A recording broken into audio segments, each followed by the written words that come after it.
Bonjour à tous. Bienvenue dans cette 3e saison des podcasts de l'ICAM. Philosophes, sociologues, psy s'invitent en école d'ingénieur. Vous écoutez le 3e épisode de la saison 3 sur le thème de la place de l'intelligence artificielle dans l'art. Cette conférence a été menée par le chercheur et docteur en philosophie et épistémologie Jim Gabarret. Bonne écoute.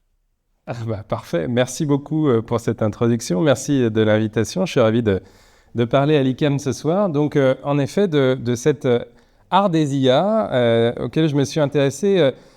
depuis quelques années parce que notamment l'intelligence artificielle est beaucoup étudiée en philosophie pour ses impacts sociopolitiques sur le monde du travail, sur l'environnement, sur la cognition sociale. Elle est aussi étudiée sur le plan épistémique pour la question de savoir si on peut faire des sciences avec, si on peut avoir confiance dans ces informations. Mais elle était encore relativement peu étudiée sur le plan esthétique et notamment dans son impact sur le monde de la culture et des arts. En particulier, je pense que c'est une voie d'entrée pour re-questionner le concept d'art et celui d'artiste sur lesquels les philosophes de l'art se sont beaucoup questionnés au XXe siècle, puisque ces figures ont connu tout un ensemble des définitions, comme Harold Rosenberg l'a dit. La variation de ces concepts avec l'art moderne et l'art contemporain a appelé à tout un ensemble de questionnements, de doutes sur qui pouvait être artiste, qu'est-ce qu'était exactement un artiste et la nature de ses productions, qu'est-ce qu'exactement nous attendons de l'art définitionnellement et puis quant aux effets que l'art peut avoir sur le public. Donc l'IA en l'occurrence est une voie d'entrée puisque j'ai proposé le concept d'IA pour penser l'entrée des IA dans le monde de l'art et c'est une entrée qui se fait à plusieurs niveaux. D'une part, il y a un ensemble de professionnels du monde de l'art qui, ces dernières années en particulier, utilisent l'intelligence artificielle. Donc ça peut être aussi bien parce qu'eux-mêmes procèdent à de l'invention algorithmique. Il y a un ensemble d'artistes qui sont appelés des algoristes et qui ont la fierté d'inventer leur propre code, de programmer. Mais il y a aussi tout un ensemble d'e-artistes qui vont utiliser des plateformes grand public ou des modèles, par exemple, de GAN, de diffusion, de création d'images, puisque je vais surtout m'intéresser aux images, mais c'est un peu la même chose pour la musique en termes de diffusion et de production textuelle. Mais il y a aussi tout un ensemble de pratiques amateurs qui, là aussi, redéfinissent l'art, qui peuvent être considérées comme une forme de démocratisation de l'art, dans l'accès toujours plus facile, semble-t-il, à la création d'images, de musique, de textes à vocation artistique, mais qui questionnent évidemment aussi le privilège des artistes, le remplacement possible de certains secteurs du monde de la culture et des arts, ce qui inquiète forcément parce que ce sont des secteurs qui ont toujours eu une certaine précarité économique. Et puis, un troisième niveau, et qui est encore peut-être plus intellectuellement problématique, c'est la proposition que font certains de considérer des IA comme des artistes en leur propre nom. Il y aurait des IA qui se présentent sous une forme robotique, parfois comme je l'ai mis à l'écran, Aïda, qui est un robot gynoïde avec des bras mécaniques qui se fait aider aussi d'assistants humains pour peindre. Elle est capable d'autoportrait, donc de représentation de soi, et elle a vendu son AI God, un portrait d'Alan Turing, à plus d'1 million de dollars il y a 1 an. Donc il y a une sorte de succès sur les marchés, au moins momentané et promotionnel. Et puis il y a même des formes complètement virtuelles, puisque un algorithme comme ICANN, inventé par le chercheur de Rutgers University, Ahmed El-Gamal, se présente comme un algorithme créatif. ICANN, c'est un CAN, donc non pas un GAN, un Generative Adversarial Network, un réseau génératif, mais un Creative Adversarial Network, donc un réseau créatif qui est programmé pour s'écarter, en gros, des courbes de Gauss moyennes, des images sur lesquelles le modèle s'est entraîné et qui fait ces espèces d'abstractions qu'on voit en bas à droite, qui sont censément originales et qui, en tout cas, sont présentées comme les œuvres propres d'ICANN, El-Gamal se disant simplement le promoteur de l'algorithme. Donc, ces usages m'ont intéressé parce que, en fait, ils font entrer de facto l'IA dans le monde de l'art. Et en fait, au XXe siècle, beaucoup de philosophes avaient tendance au questionnement sur ce que pouvait être un artiste qui avait été complètement bouleversé en fait avec les objets trouvés de Duchamp qui faisait de l'artiste non plus un créateur, un producteur d'objets, d'artefacts, mais finalement un regard sur le monde original, mais qui pouvait présenter des artefacts industriels. Quand d'autres faisaient de l'abstraction et ne prétendaient plus rien exprimer ni représenter du monde, quand tout un ensemble d'artistes faisaient aussi de l'art collectivement, des arts de la performance incluant le public, mais aussi dans le land art incluait la nature dans la création artistique, au XXe siècle, on s'était dit, peut-être qu'un moyen de définir ce qu'est l'art et ce qu'est un artiste, c'est de dire de manière institutionnaliste que l'art, c'est ce qui est reconnu par les institutions du monde de l'art comme étant de l'art. Donc ça a été une solution qui a été proposée notamment par George Dickey ou Arthur Danto, des philosophes institutionnalistes, qui disaient finalement il faut regarder ce qui est montré dans les musées, les galeries, ce qui est collectionné pour dire ce qui est de l'art. Confions la tâche aux experts en quelque sorte. Là, si on suit ce critère, l'IA est déjà en train d'entrer dans les musées. Il y a des expositions dont vous avez dû voir passer les affiches et peut-être que vous êtes allé en voir, notamment au Jeu de Paume, le monde selon l'IA a eu beaucoup de succès. Dans les salles de vente, on voit des ventes toujours plus sensationnelles. Par exemple, le portrait d'Edmond de Bellamy, ici du collectif français Obvious, sorti à la fois d'écoles de statistique et d'écoles de commerce. C'est un trio de jeunes artistes et promoteurs de leur algorithme qui est un GAN qui a été notamment qui a repris les codes de Ian Goodfellow, l'inventeur des GAN, et donc le portrait d'Edmond de Bellamy est censé être une traduction de Goodfellow, Bellamy. Bon, ils ont présenté ce portrait en 2018 chez Christie's et il s'est vendu à $432 000, donc ça fait toujours, les titres de presse, c'est la preuve d'une certaine acceptation du monde de l'art vis-à-vis de ces technologies qui souvent d'ailleurs sont aussi promues par les entreprises et les plateformes d'IA grand public qui cherchent à mettre en avant certains de leurs modèles en proposant des résidences d'artistes pour OpenAI ou en proposant tout un ensemble d'outils à disposition des artistes professionnels. Bon, le problème de ces critères institutionnalistes, c'est que d'une part, ils sont un peu relativistes. Au fond, pourquoi dire que l'art ne peut être défini que par les institutions du monde de l'art, et souvent, ils empêchent finalement d'apercevoir tout un ensemble de pratiques qui restent longtemps aux portes de l'art avant de s'artifier, comme on dit, de rentrer dans le monde de l'art. Ça a été notamment le cas de la bande dessinée, ça a été le cas du street art, et dans une certaine mesure, c'est un peu le cas de tout un ensemble de pratiques amateurs de l'IA actuellement. Il y a des usages grand public, parfois ludiques, mais parfois politiques aussi, mais parfois à vocation esthétique. De nombreux usagers s'échangent des millions d'images sur des réseaux, des plateformes, sans avoir d'intérêt directement financier ou institutionnel. Mais ça interroge le philosophe qui se demande s'il y a là de l'art, si on doit aussi compter l'ensemble de ces pratiques comme appartenant à des pratiques artistiques dès lors qu'elles répondent à certains critères qui peuvent être le désintéressement, des critères de goût, des questionnements sur la nature de l'art de la part de certains usagers. Les philosophes, dans ce débat, donc, ont souvent, pour l'instant, un rôle essentiellement critique. Un rôle critique tout à fait nécessaire, mais qui souvent ne va pas questionner tout simplement la nature artistique des productions de l'IA, et les refuse en bloc, pour des raisons qui sont d'abord des raisons politiques et morales plutôt qu'esthétiques. On met en avant notamment les difficultés pour les métiers artistiques de l'IA, qui va peut-être en effet supprimer des métiers dans le mannequinat, dans le cinéma, mais plutôt pour l'instant dans la part des cascadeurs par exemple, ou des figurants, mais aussi évidemment les métiers d'illustration, certains métiers d'écriture dans les parts, disons pour l'instant les moins artistiques au sens noble du terme, mais qui font craindre une forme de remplacement machinique des artistes. C'est souvent les gros titres quand même de la presse. Et puis, on souligne à raison l'impact énergivore de beaucoup de ces technologies qui peuvent être jugées écocides et ne pas valoir la peine d'être développées puisque leur impact sur l'environnement en fait non seulement quelque chose qui nous détournerait des urgences les plus pressantes de notre époque, mais qui contribuerait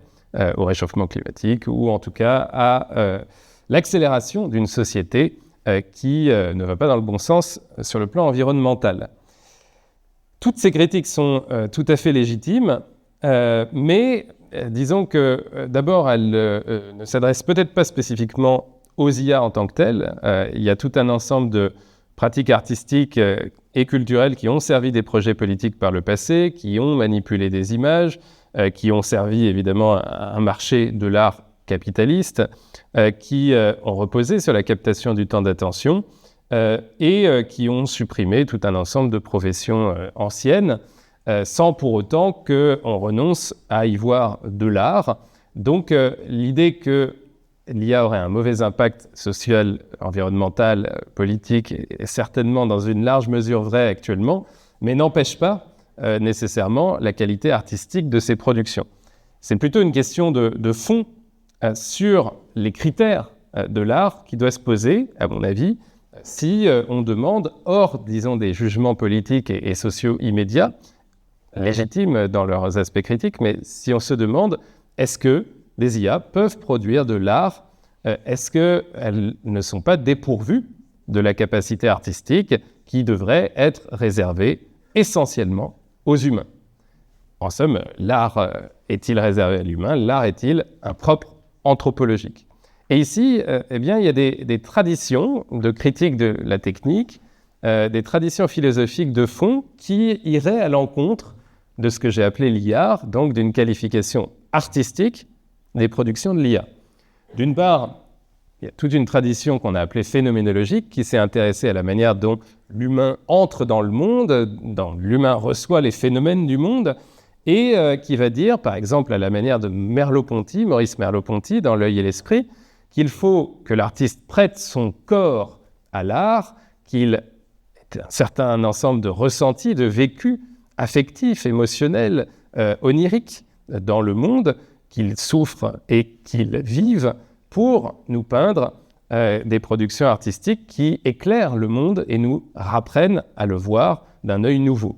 En somme, il y aurait quelque chose d'une incarnation nécessaire et d'une vie nécessaire de l'artiste qui manquerait à la machine. À son époque, il n'y a pas, l'IA est tout début de développement dans les années 50, mais c'est essentiellement la cybernétique qui pense. Il y voit un artificialisme cauchemardesque, quelque chose qui nie la nature incarnée de l'humain, qui refuse d'habiter le monde et qui le mathématise à outrance en étant un pur calcul abstrait sur certaines dimensions très pauvres du réel. Certainement dirait-il que l'IA ne fait que manier des vecteurs mathématiques, des données textuelles, des tokens plutôt que des couleurs, des vibrations, des expériences telles que l'artiste devrait les traduire. Bon, il y a toute une tradition issue aussi de Deleuze, de ses cours sur la peinture, qui nous dirait que l'art est d'abord un travail sur le virtuel, sur des possibles non encore advenus, qui doit couper dans les clichés les images toutes faites, là où certainement l'IA, dans une certaine mesure, recycle beaucoup des images toutes faites de nos sociétés. Et puis, il y a des traditions contemporaines chez Stigler qui craignent une forme de prolétarisation de nos intériorités, de nos subjectivités, qui craint plutôt l'impact sur les publics des contenus, notamment d'IA, et qui y verrait, disons, quelque chose à l'opposé de l'art le plus stimulant pour la cognition et les affects humains, quelque chose qui appauvrirait nos intériorités en nous offrant des contenus standardisés, appauvris en termes d'expérience et ne demandant aucune réflexion, mais simplement d'être absorbés rapidement, une sorte de bêtise artificielle, comme dit aujourd'hui Anna Lombert. Je passe sur la tradition de John Searle, mais c'est plutôt une tradition anglo-saxonne qui, elle, va dire qu'en plus de ça, j'en parle quand même un instant, eh bien, l'IA n'a pas accès au sens de ce qu'elle fait. Un ordinateur, pour lui, ne fait que manier une syntaxe, un ensemble de signes, mais sans avoir la compréhension de ce qu'il manie. ce qui impliquerait une incapacité finalement à nous livrer du sens. Et l'art devrait être justement cette communication d'un artiste à un public de quelque chose de sensé. Donc, à chaque fois, l'IA manquerait de ces dimensions pour faire de l'art. Bon, la question que je pose, c'est quand même que non seulement tout un ensemble d'artistes semblent faire place aux IA dans leur pratique, ont l'air de considérer qu'il y a là un potentiel créatif intéressant, et puis tout un ensemble de publics s'y intéresse aussi du côté de la réception. Donc je voudrais questionner ces parts de la création et de la réception de l'IA en essayant non pas d'avoir une technophilie béate et de dire que tout est formidable dans ces technologies, mais de regarder et d'éclairer aussi un peu les secteurs où peut-être il y a une créativité, des formes d'autonomie, si ce n'est d'indépendance totale, mais qui pourraient ouvrir certains possibles non explorés encore dans l'art et la création artistique et culturelle aujourd'hui, et avoir des effets peut-être intéressants pour les spectateurs de l'art, de ces formes nouvelles artistiques qui sont de toute façon en train d'entrer dans le monde de l'art et donc qu'il faut questionner comme un certain état de fait pour savoir si ensuite on veut les admettre réellement dans le monde de l'art ou pas. Alors, sur le plan de la création, la question qui se pose, et dont on discutait juste avant, c'est de savoir si l'IA est un simple outil pour les créateurs ou s'il y a un ajout créatif là-dedans, si l'IA finalement apporte quelque chose à la création. Il n'y a pas vraiment de raison de parler d'art des IA si on y voit un simple pinceau dans la main des artistes. On ne parle pas d'art des pinceaux. Bon. Donc la question, c'est de savoir si une IA peut être considérée comme créative et même comme une créatrice. C'est-à-dire, comme je le disais avec Aïda ou avec Aycan, est-ce qu'on peut y voir un sujet créateur qui fait de l'art sous une forme robotique ou même algorithmique. Alors, pour participer à cette réflexion et cette argumentation, il faut convoquer en fait une certaine tradition, beaucoup plus ancienne qu'on le pense, d'art numérique. En fait, cet art génératif, il a été beaucoup médiatisé avec les IA grand public qui se sont ouvertes au grand public depuis 3-4 ans. Mais depuis les débuts de l'informatique, et depuis les années 50 à peu près, il y a beaucoup d'artistes qui ont déjà travaillé à l'automatisation de pratiques artistiques. Donc j'ai mis quelques exemples à l'image, mais dès les années 50, Ben Lapowski, ou Xuri ou Vera Molnar font à la fois donc, par ordinateur, par certains programmes qu'ils développent, de l'art optique, de l'art géométrique,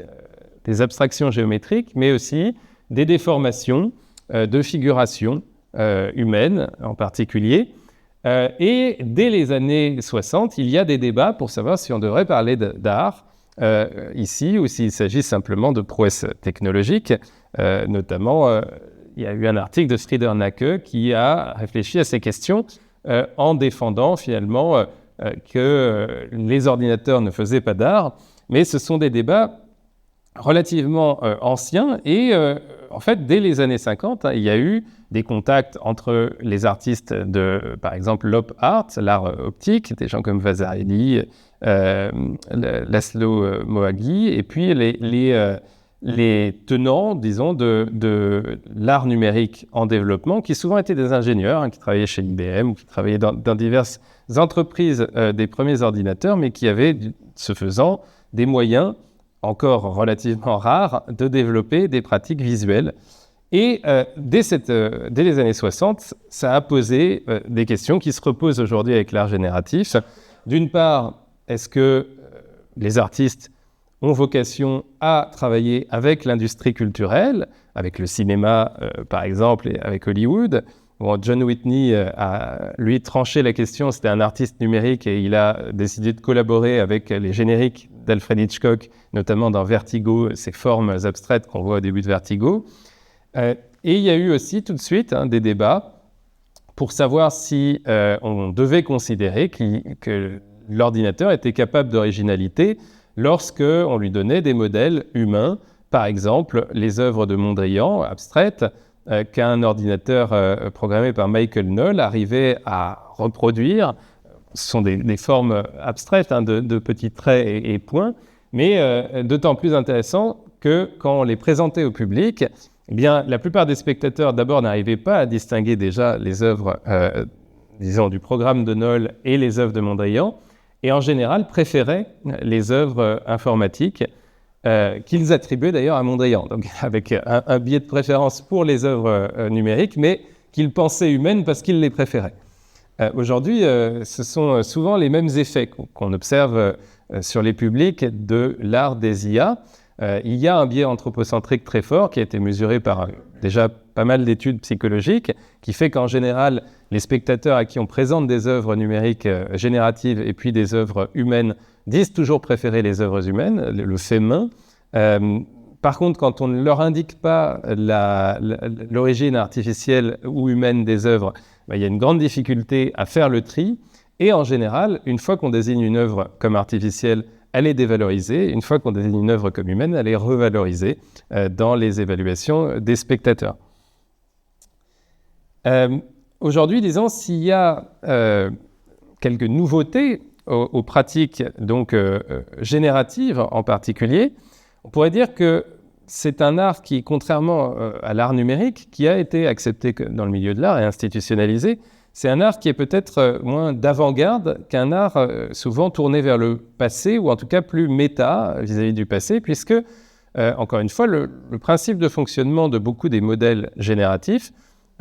c'est un entraînement sur des millions d'images étiquetées, par exemple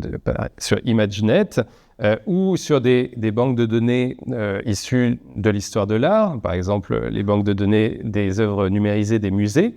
et soit par des modèles de diffusion, donc avec des millions d'images qui sont associées à du texte, soit par des modèles dits de GAN, de génération à partir de corpus d'entraînement qui sont souvent un peu plus limités. Eh bien,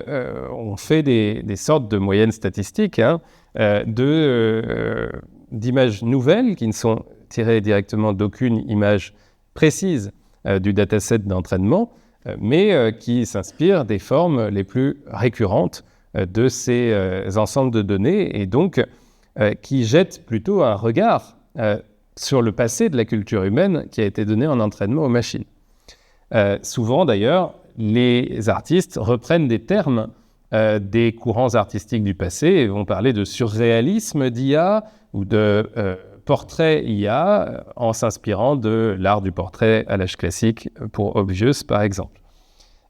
Pour l'instant, on observe assez peu, disons, de discussions sur des terminologies nouvelles de courants artistiques qui seraient avant-garde et qui seraient proprement dues à l'art génératif et non aux données d'entraînement de l'art humain. C'est aussi souvent un art du passé parce que cet art se propose de compléter notre art passé. Par exemple, les travaux d'Egor Kraft sont un art de la réparation et de la déformation, d'ailleurs, de sculptures brisées, des collections de musées, dont il essaye de réparer les manques, un peu comme si on pouvait générer les parties manquantes de notre histoire à partir, encore une fois, de moyennes de ce qu'on a donné en entraînement au programme de notre culture. L'IA est en quelque sorte un assistant pour regarder notre culture un peu différemment, pour en imaginer les parts manquantes, mais en cela, il est souvent plus tourné vers le passé que les expérimentations des années 50 à 80. C'est un art qui parfois critique notre rapport au passé. Là, je vous ai mis un exemple de Nora Al-Badri, une artiste qui est suisse-irakienne. Elle a développé une IA dite décoloniale. Elle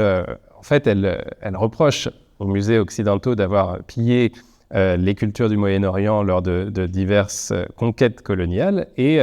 elle se réapproprie les images de leur musée sans en avoir les droits, mais elle considère que c'est un pillage en sens inversé, pour entraîner des modèles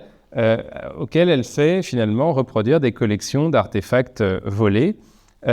ou dont elle fait parler les œuvres comme son Nefertiti Bot. Et parfois, elle a eu notamment l'usage de deepfake pour faire parler les directeurs des grands musées occidentaux de Londres, de Paris, et les faire avouer des crimes de pillage coloniaux, en quelque sorte comme un mea culpa, dont évidemment le spectateur n'est pas dupe. On sait que ce sont des images,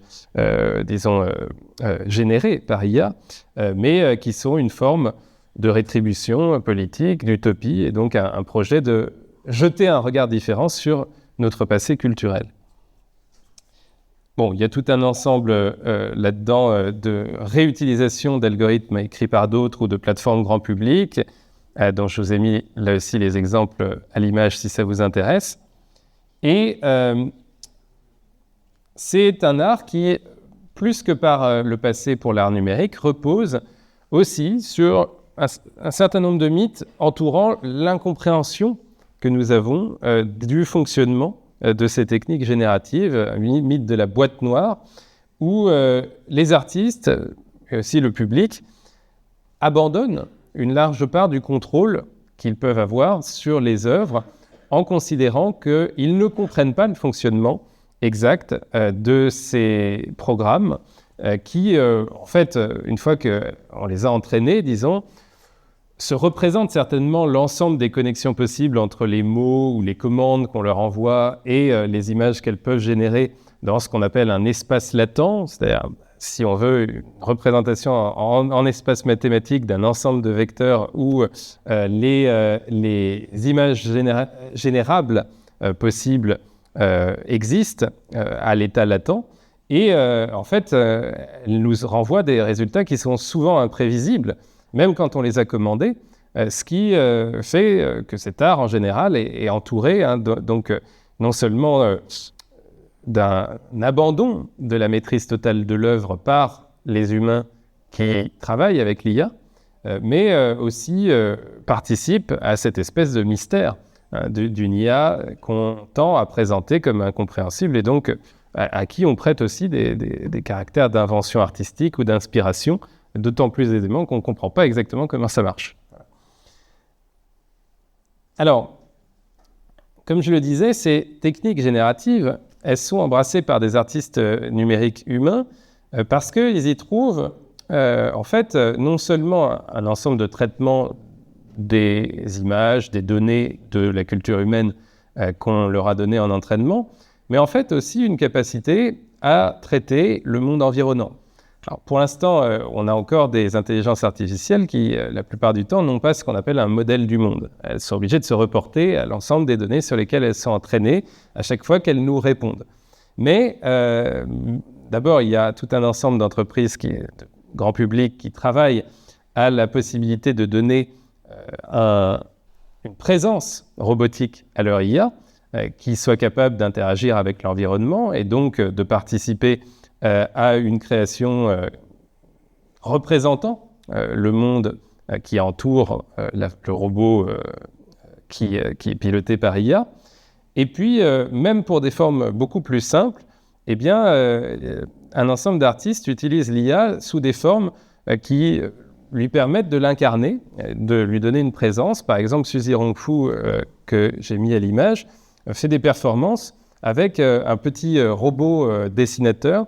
qui se présente à côté d'elle et qui a la capacité, en gros, de représenter en croquis, dans le même style que l'artiste, les spectateurs qui voudraient poser un instant devant sa caméra. Et en général, la plupart des gens préfèrent poser d'ailleurs 1 seconde devant la caméra de l'IA que plusieurs minutes devant l'artiste, par une sorte de pudeur. Ce qui fait partie de la performance. Elle ne se sent pas en concurrence avec cette IA, mais plutôt, elle considère qu'il y a là un partenaire de jeu qui interroge aussi les gens sur leur rapport aux artistes, à leur patience face au travail artistique et au temps que ça demande, à l'intimité qu'on cède à l'artiste quand on travaille avec lui plutôt qu'avec une machine. L'intéressant, c'est qu'en dehors donc, de l'ensemble de ces pratiques artistiques professionnelles, il y a aussi, comme je le disais, les techniques génératives des amateurs. Certains y voient une démocratisation de l'art, puisque on pourrait se dire que en fait, il suffit pour faire de l'art d'avoir une bonne idée et que la plupart des pratiques jusqu'à présent avaient un coût d'entrée qui dépendait notamment des capacités socio-économiques des individus, la capacité, par exemple, à savoir faire des dossiers pour le CNC et monter une équipe de production pour faire un film, c'est extrêmement compliqué, extrêmement lent. Ça demande souvent beaucoup de réseaux et d'avoir fait de grandes écoles, alors que désormais, quelqu'un qui a une bonne idée peut potentiellement, avec une IA comme Sora, proposer un court-métrage qui a une qualité hollywoodienne assez rapidement. Évidemment, ça donne peut-être pour l'instant des images qui représentent plutôt une qualité de l'industrie culturelle la plus standardisée que les films de la nouvelle vague où on partait caméra sur l'épaule, mais il y a quelque chose de spontané dans cette pratique de l'art où finalement le coût d'entrée est moindre et où il suffit pour les pratiquants d'avoir une idée ou d'avoir quelque chose à exprimer. C'est la même chose d'ailleurs avec la musique et Suno. Beaucoup y voient une standardisation de la musique inquiétante pour les musiciens, et certainement dans une certaine mesure c'est vrai. Mais quand vous vous connectez à Suno et que vous parvenez à exprimer quelque chose, je suis allé un peu vite, de votre monde, alors que vous ne savez pas pratiquer d'instrument ou vous ne savez pas chanter, il y a là aussi des capacités expressives qui sont données à tout un tas d'amateurs qui peuvent être jugées intéressantes et utiliser les moyens artistiques et touchés par les moyens artistiques d'une manière qui est nouvelle. Bon, je vais passer un peu vite parce que le temps passe, mais souvent on accuse ces images ou ces créations de kitsch, de platitude, mais d'abord ça dépend beaucoup de nos usages et de ce que les grandes plateformes les plus en vue guident de nos usages. Ça n'implique pas nécessairement que l'IA en soi ne puisse pas générer des choses artistiquement stimulantes. Et puis, tout un tas d'artistes jouent aussi des ratés de l'IA, de sa platitude ou de ses clichés. Là, j'ai mis Trevor Paglen qui montre comment, à partir de générations de pommes, on peut déformer de génération en génération le rendu d'un programme pour arriver à des anomalies intéressantes. Et puis, d'ailleurs, les glitches, les ratés, tout ce qui était d'abord moqué de ces générations d'IA ou accusé de laideur ou de platitude est désormais souvent réendossé comme une esthétique par tout un ensemble d'amateurs qui s'échangent sur des groupes les images maudites, les images ratées, qui les commentent comme de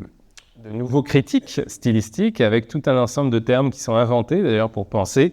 ces catégories nouvelles d'images, les images maudites, les images liminales, les esthétiques dreamcore, etc., qui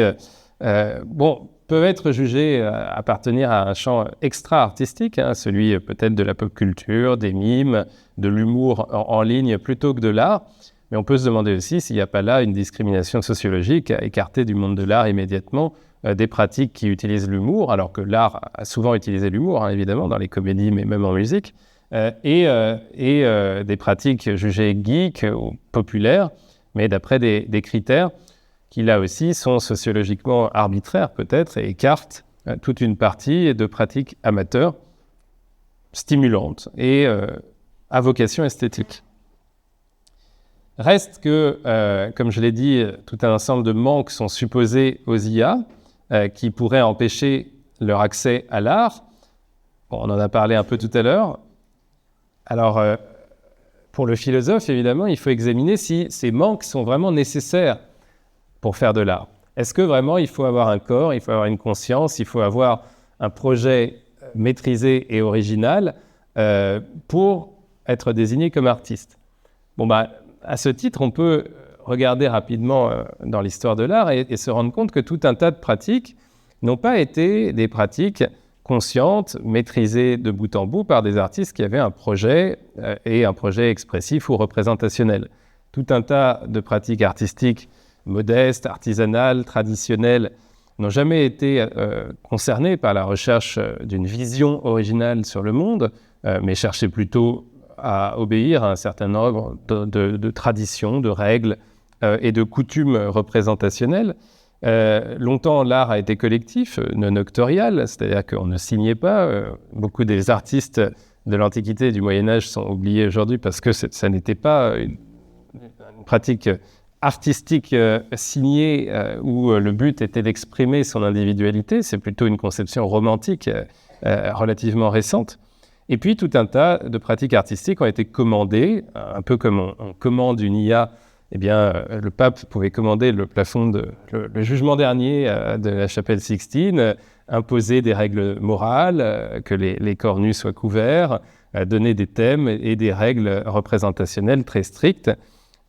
C'est enfin aussi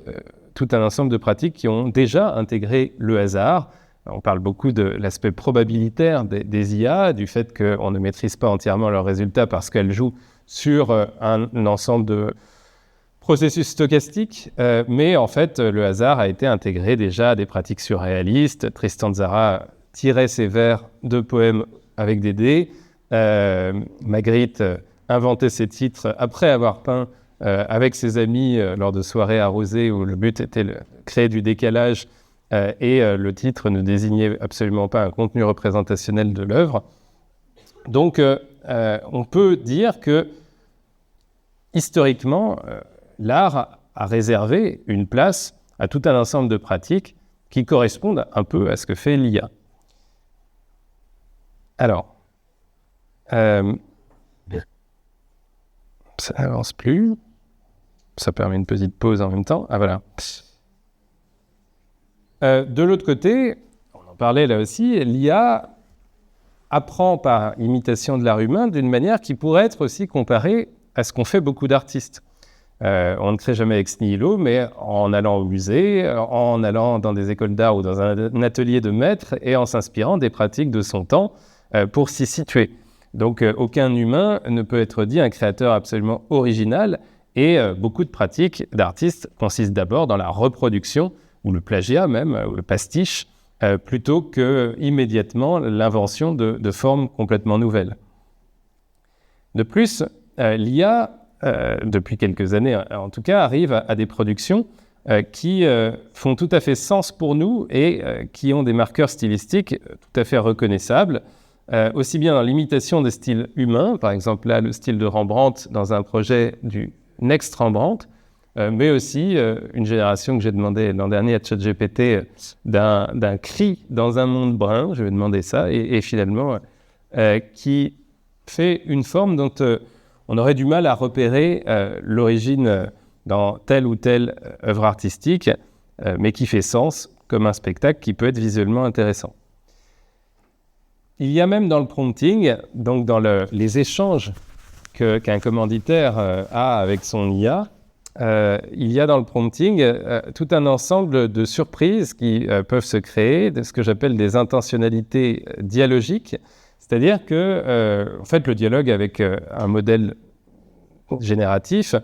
permet en général de préciser ses intentions face aux premières propositions d'une IA, de comprendre aussi les limites du modèle qu'on a en face de nous. Et pendant ce temps, eh bien, le modèle, par la mémorisation des commandes précédentes, la compréhension de ce qu'il faut enlever ou ajouter pour nous satisfaire, précise aussi ses résultats, de sorte qu'à la fin émerge quelque chose qui a été créé dans le dialogue, à la manière d'une coautorialité où on pouvait ne pas s'attendre au résultat final, qui est le produit parfois très long d'un ensemble de dizaines et de dizaines de prompts pour arriver à un résultat qui satisfait l'usager humain, mais qui n'avait pas été anticipé à l'avance, en pleine conscience, par l'usager. Enfin, sur le critère de la nécessité d'une imagination originale, il y a un ensemble de philosophes, notamment Margaret Boden, qui considèrent que, en fait, ce que fait l'IA est de l'ordre de l'exploration de combinaisons ou de règles artistiques qui n'ont pas encore été explorées nécessairement par les humains. Et même si beaucoup de pratiques, évidemment, représentent une sorte de norme moyenne banale, il est tout à fait possible d'imaginer une créativité exploratoire ou combinatoire, si l'on s'imagine que chaque genre artistique est en quelque sorte un ensemble de cases qu'il est possible de cocher ou non dans les possibles d'un genre, par exemple les possibles d'un drame en 5 actes, et que finalement l'IA peut proposer l'ensemble des pièces qui n'ont pas encore été écrites par des humains, de sorte qu'il y a au moins une créativité exploratoire dans les possibles que nos genres et nos modèles donnés en entraînement dessinent. Bon, là, j'ai parlé de tout le pan créatif et pour dire finalement qu'il y avait une place pour se représenter une créativité de l'IA, même sans lui prêter de conscience, d'intention propre, dans le fait qu'au moins en dialogue avec l'humain, eh bien, elle a tendance à pouvoir créer de la nouveauté et que l'ensemble des manques qu'on lui prête ont été aussi des manques de beaucoup de pratiques artistiques humaines. Donc, au titre d'engin créatif, il y a là quelque chose qui correspond à la créativité artistique telle qu'on peut la concevoir. Maintenant, il faut savoir si le public est capable d'avoir une réception esthétique de tout ça. Est-ce que le public peut s'intéresser à ce que fait une IA si ça n'est pas le produit du sang et des larmes d'un humain? Alors, d'abord, il faut savoir, vous êtes peut-être tout à fait au courant, mais que les formes matérielles de l'IA sont nombreuses et intéressent tout un ensemble de publics, aussi bien parce qu'on peut les imprimer sur toile ou les peindre d'ailleurs avec des exécutants humains ou robotiques, mais on peut aussi avoir tout un ensemble de projections visuelles et d'environnements immersifs qui ont intéressé les spectateurs. Et par exemple, Machine Hallucinations de Refik Anadol, l'œuvre colorée qu'on voit là, eh bien, c'est un programme qui s'est entraîné sur le catalogue des 21 000 œuvres du MoMA et qui produit un flux d'images mouvantes où les spectateurs restent en moyenne 45 minutes dans la salle à contempler les évolutions de l'œuvre, là où le temps moyen de contemplation d'une œuvre au MoMA est de 13 secondes. Donc le MoMA, voyant ce succès, a acheté l'œuvre Machine Hallucinations pour l'exposer dans sa collection parce qu'il y voyait évidemment quelque chose de tout à fait intéressant pour les publics. Refik Anadol a ensuite investi des supports comme The Sphere à Las Vegas, cette espèce d'immense sphère de 50 000 LED qui est en plein milieu de la ville, où il fait aussi évoluer des formes. Bon, l'ironie étant que c'est souvent des formes qui sont inspirées par exemple d'images satellites de l'Amazonie et qui sont à vocation écologique ou pour éclairer la visibilité de ces zones et en défendre la sauvegarde environnementale, là où souvent ces projets sont très énergivores, ne serait-ce que The Sphere et ses 50 000 LED. Mais ça attire le public. C'est souvent un ensemble de propositions pour finalement se décentrer de nos manières de voir le monde et regarder le monde par l'œil de la machine ou, disons, contempler le monde des machines. Il y a un certain nombre d'artistes qui en jouent en entraînant des images à voir des formes dans n'importe quel spectacle et en leur apprenant à voir finalement des formes artistiques et ensuite en regardant, par exemple, chez Memo Atken, un IA-artiste turc qui entraîne ses IA sur les formes des vagues, à voir ensuite n'importe quel spectacle par l'œil d'une IA qui voit des vagues. C'est un ensemble de représentations qui sont censées nous sortir d'une vision ordinaire du monde pour intégrer l'œil de la machine. C'est aussi un ensemble de spectacles qui intéressent le public parce que souvent ils sont impliqués dans la création. Umberto Eco disait qu'un certain nombre d'œuvres artistiques du XXe siècle étaient des œuvres ouvertes. Ici, non seulement le spectateur est appelé à imaginer le sens des œuvres, les ensembles de datasets qui les ont entraînés, les commandes qu'on leur a données, mais ils peuvent eux-mêmes parfois donner des commandes, comme dans l'exposition récente d'Obvious sur l'imagination, où un micro était tendu au public pour donner des prompts vocaux en direct à une œuvre générative qui évoluait ainsi selon les suggestions du public. En fait, l'intérêt de ces œuvres repose, je le pense, essentiellement dans leur statut artificiel. Et beaucoup des inquiétudes et des dénégations du statut artistique de l'IA reposent sur l'inquiétude qu'il copie l'art humain. En effet, quand le spectateur n'est pas informé qu'il s'agit d'un art génératif, il se sent souvent dupe une fois qu'il l'apprend et il tend à dévaloriser les spectacles qu'on lui a montrés, comme je le disais tout à l'heure. Ça a été le cas notamment pour l'œuvre de Boris Elgaden qu'on voit au milieu, qui a gagné un concours de photographie et qui après a été révélé être une œuvre générative. Et le jury s'est senti, pour partie en tout cas, dupé par le photographe qui n'en était pas un, qui avait fait ce qu'on appelle une syntégraphie, une photographie de synthèse. pour l'œuvre qui a gagné le concours d'art numérique du Colorado qu'on voit à gauche. Là aussi, la plupart des artistes qui participaient à ce concours utilisaient Photoshop. On peut considérer que c'est déjà une pratique numérique de retouche, de construction d'une image, mais le fait d'avoir utilisé l'IA a souvent déplu une fois qu'on a appris la manœuvre. Mais si le public est informé qu'il a face à lui une œuvre générative, notamment par des dispositifs de distanciation qui le lui apprennent, là c'est l'œuvre qui est en couverture de mon livre de Mario Klingemann, qui représente l'IA sous la forme d'un boîtier qui fait évoluer les œuvres, d'ailleurs assez rétro-futuriste, qui fait évoluer les œuvres sur les écrans et dont on comprend qu'il est la source créative du spectacle qu'on voit, eh bien, le spectateur ne se sent pas dupe, il se sent au contraire face à une performance générative. Il a l'impression de voir un spectacle de création en direct, et ça l'intéresse parce qu'il se dit que cette création, elle est machinique, ou elle est technique plutôt qu'elle n'est humaine, mais ça peut devenir intéressant. Alors, qu'est-ce que ça fait comme effet de sens ? On peut me dire au niveau du temps, mais j'essaye d'aller relativement vite. On en discutera de tout ça après, j'espère. Les effets de sens peuvent être nouveaux, peuvent ne pas être simplement les effets copiés des œuvres humaines, artistiques,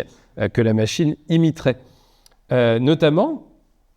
on dénonce parfois les biais racistes, sexistes ou classistes des résultats des IA qui sont entraînés sur des datasets qui représentent nos cultures, et aussi bien DeepSeek va représenter certains spectacles à la manière, disons, des images de l'Internet chinois, aussi bien Grok va avoir des représentations qui vont représenter un certain ensemble d'images et de textes et de données qui sont ceux des libertariens américains, etc. Donc il y a certainement des lignes géopolitiques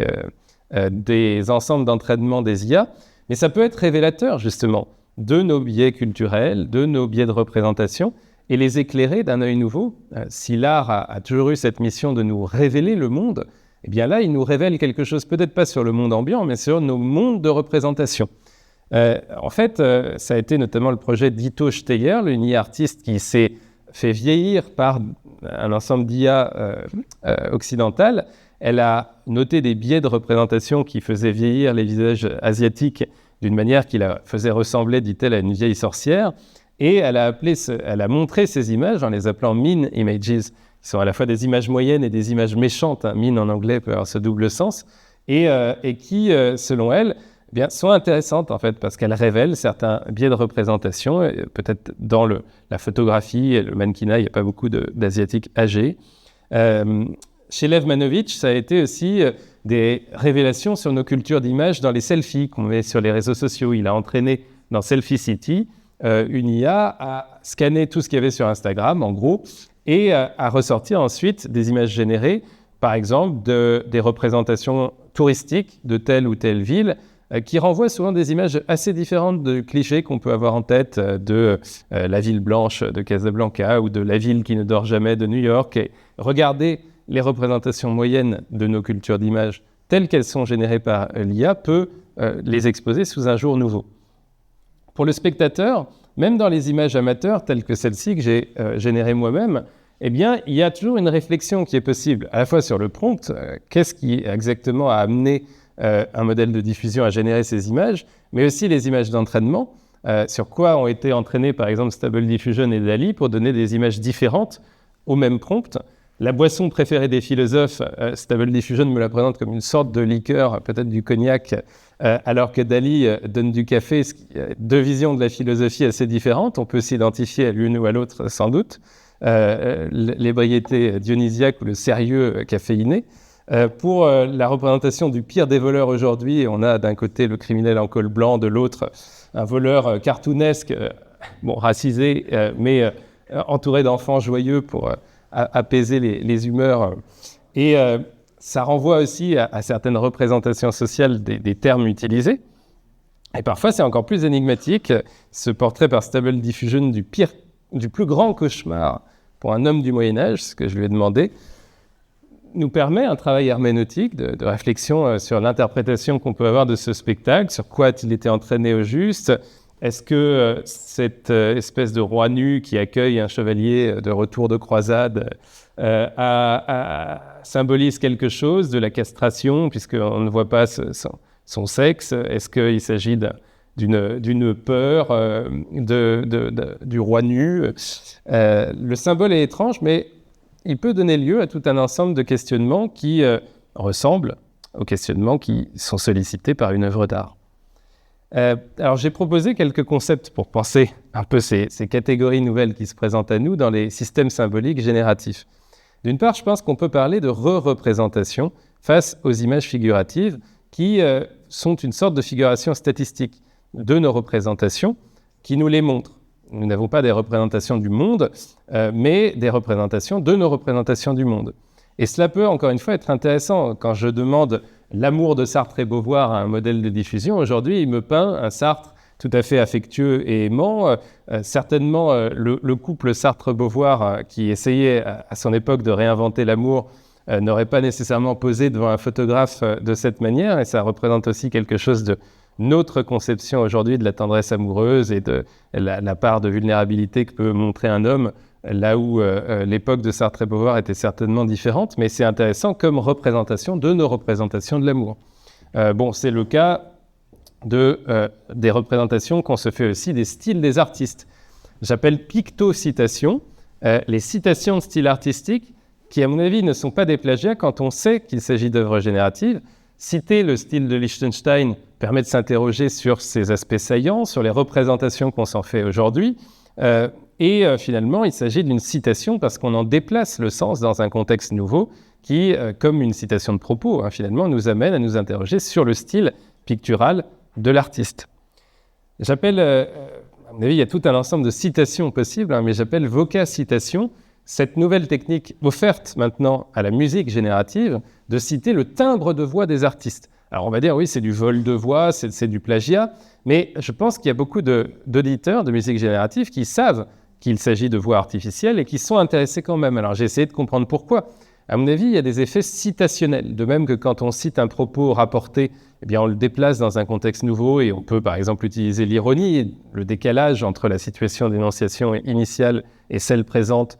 pour créer du sens nouveau. Et bien de même, ici, en citant la voix d'Angèle sur une chanson qu'elle n'a pas chantée, ou celle de Johnny Hallyday sur un air qui ne correspond pas du tout à l'ambiance viriliste de ses chansons d'habitude, eh bien on crée des décalages de sens qui peuvent être humoristiques pour Johnny Hallyday, à qui on fait chanter Free From Desire, mais qui peuvent être aussi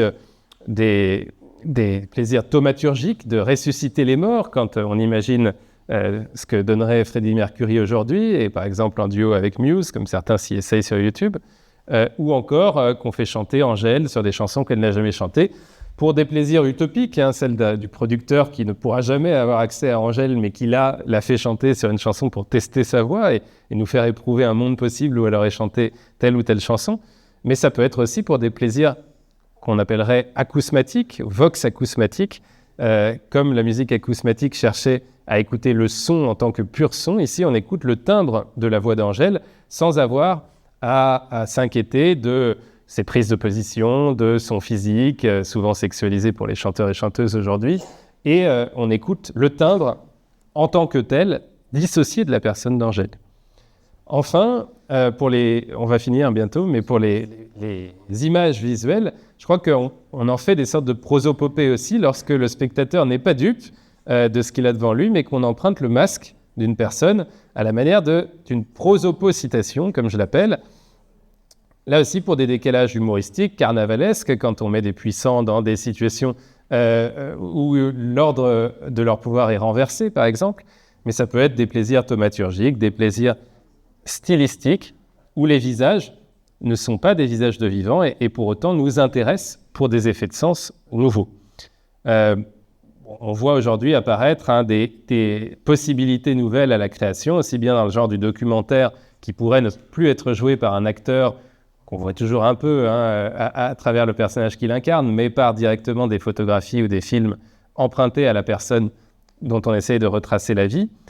ou même par des actrices génératives comme Tilly Norwood aujourd'hui, qui se présente sur Instagram comme disponible pour les studios de production. Alors évidemment,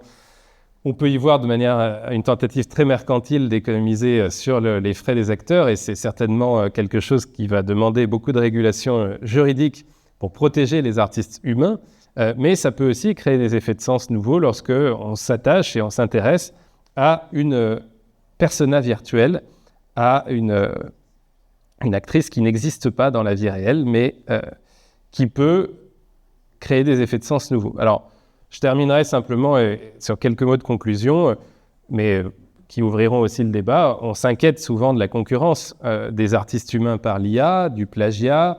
Je crois que souvent, c'est à cause des structures économiques de rémunération des artistes aujourd'hui, qui sont très précaires. Mais s'il y avait des aides à la création du type statut de l'intermittent du spectacle étendu aux peintres et aux écrivains, ou comme y travaille notamment la DHGP et tout un ensemble de commissions aujourd'hui, des rémunérations pour les artistes dont les œuvres ont entraîné des IA, eh bien, il y aurait beaucoup moins d'inquiétude sur la propriété intellectuelle octoriale dès lors que l'avenir économique des artistes serait assuré. Mais bon, pour l'instant, le marché de l'art est un des plus dérégulés et violents au niveau capitaliste, et donc souvent, les artistes en souffrent. D'autre part, on pourrait imaginer tout un ensemble de pratiques nouvelles pour les artistes humains, alors plus ou moins réjouissantes, mais d'abord, on a toujours besoin de nourrir les IA par des modèles, et on peut imaginer que certains s'y attellent parce que si on nourrit les IA avec des générations d'IA, eh bien, il y a des effets boule de neige d'entraînement, et ça crée des images de plus en plus standardisées, donc il faudra toujours entraîner les IA avec des nouveautés humaines. Il y a aussi un art des prompts qui va se développer et qui se développe déjà pour toutes les commandes les plus habiles de la part des gens qui savent faire à l'IA des choses originales. Et pour ça, il faut savoir notamment écrire des commandes, comprendre le fonctionnement des modèles, leur entraînement, leur fine-tuning, leur amélioration ponctuelle. Et ça demande des qualités de goût, de curation qui sont de l'ordre d'un art pour certains. Il y aura un art de l'exposition et de la curation, c'est-à-dire la sélection des résultats de l'IA et de leur mise en valeur. Et puis un art de l'exposition, à proprement parler, qui pourra là aussi intéresser les publics en trouvant des dispositifs immersifs, des dispositifs de monstration intéressants de cet art génératif. Enfin, il y a évidemment tout un ensemble d'artistes qui s'opposeront à l'IA et qui certainement, là aussi, peut-être grâce à l'IA ou contre l'IA, créeront des formes nouvelles artistiques, de même que la photographie a remplacé certains portraitistes de la fin du 19e siècle, mais a entraîné tout un ensemble de réactions intéressantes chez les impressionnistes, les expressionnistes, les cubistes, les fauvistes, etc., qui ont arrêté de s'intéresser au réalisme. Et bien de même, il est très probable que tout un tas de formes humaines expressives nouvelles se créent en réaction à ce que l'IA est capable d'imiter pour trouver là aussi les secteurs où nous resterons inimitables. Voilà, je vous laisse avec ces quelques mots de récapitulation et cette citation de Gilbert Simondon dans le mode d'existence des objets techniques.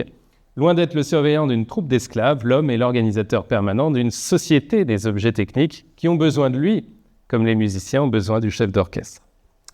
Je vous remercie.